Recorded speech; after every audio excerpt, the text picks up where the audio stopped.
بارك لنا في رجب وشعبان وبلغنا رمضان اللهم بارك لنا في رجب وشعبان وبلغنا আসসালামু আলাইকুম।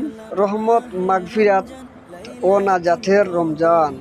রমজান শুধু একটি মাস নয়, এটি রহমত, মাগফিরাত ও নাজাতের এক মহা সুযোগ। এ মাসে আল্লাহ তাআলা বান্দার প্রতি বিশেষ দয়া বর্ষণ করেন, পাপ মোচনের দরজা খুলে দেন এবং জান্নাত লাভের পথ সুগম করে দেন। সবাইকে রমজান মুবারক।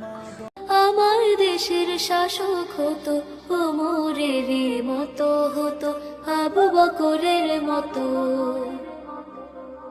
প্রজার দুঃখে তাদের চোখে আসতো না রে ঘুম, দেশের ভেতর পড়ে যেত শান্তি সুখ।